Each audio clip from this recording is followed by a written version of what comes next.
Onam Sathya சீரீஸோட 11வது recipe தான் இன்னைக்கு நம்ம பார்க்க போகிறது அரிப்பாயசம். பச்சை அரிசி, வெல்லம், தேங்காய் பால் இது வச்சு தான் செஞ்செடுக்கிறது. அதுக்காக 250 கிராம் அளவுக்கு பச்சை அரிசி எடுத்து வச்சிருக்கு. 8 to 10 பேருக்கு குடிக்கிறதுக்கான அளவுக்கு தான் இன்னைக்கு நம்ம பாயசம் செய்ய போகிறது.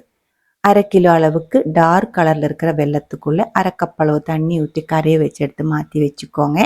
1/2 கப் அளவுக்கு செவ்வரிசி நல்லா ஊற வச்சு பாதி வேக வச்சு எடுத்து வச்சிருக்கு. இந்த பாயசம் செய்யறதுக்காக ஒரு பெரிய தேங்காயிலிருந்து 1ஆம் பால், 2ஆம் பால், 3ஆம் பால் எடுத்திருக்கு. 3ஆம் பால் 2 லிட்டர் அளவுக்கு எடுத்திருக்கு. 8 கப் அளவுக்கு. அதுதான் இப்போ நான் அடிகட்டியாக இருக்கிற பாத்திரத்துக்குள்ளே கொதிக்க விட்டுருந்தேன். கொதிச்சதுக்கு அப்புறம் பச்சை அரிசி கழுகி அதுக்குள்ளே சேர்த்து நல்லா வேக வச்சு எடுத்திருக்கு. நல்லா நெய் மாதிரி வேக வச்சு எடுத்துக்கோங்க.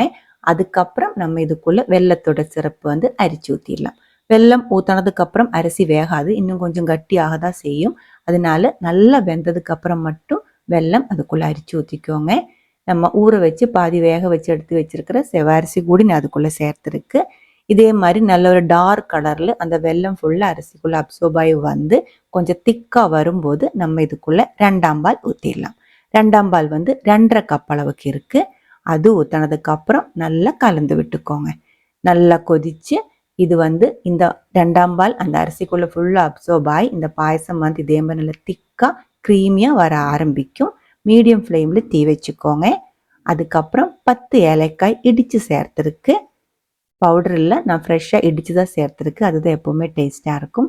நல்லா கலந்து விட்டதுக்கப்புறம் தீ ரொம்ப கம்மி பண்ணி வச்சு லாஸ்ட்டாக 1/2 கப் அளவுக்கு நல்ல க்ரீமியாக இருக்கிற 1ஆம் பால், கட்டியாக இருக்கிற தேங்காய் பால் தான் 1ஆம் பால். ஒரு பெரிய தேங்காயில் இருந்தால் 3/4 கப் அளவுக்கு 1ஆம் பால், 2.5 கப் அளவுக்கு 2ஆம் பால், 8 கப் அளவுக்கு 3ஆம் பால் எடுத்திருக்கு. தண்ணியாக நம்ம இந்த பாயசத்துக்குள்ளே எதுவுமே ஊற்றலை, எல்லாமே தேங்காய் பாலாக தான் ஊற்றிருக்கு.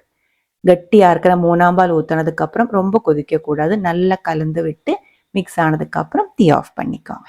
1/4 கப் அளவு நெய் சூடு பண்ணதுக்கப்புறம் 1/2 கப் அளவு முந்திரி பருப்பு, 1/4 கப் அளவு ரைசின்ஸ் போட்டு நல்லா வறுத்து அது கூடி இந்த பாயசத்துக்குள்ளே ஊற்றி நல்லா கலந்து விட்டுக்கோங்க. ஓணம் சத்யா ஸ்பெஷல் அரிசி பாயசம், அரி பாயசம், அதோட ரெசிபி தான் இது.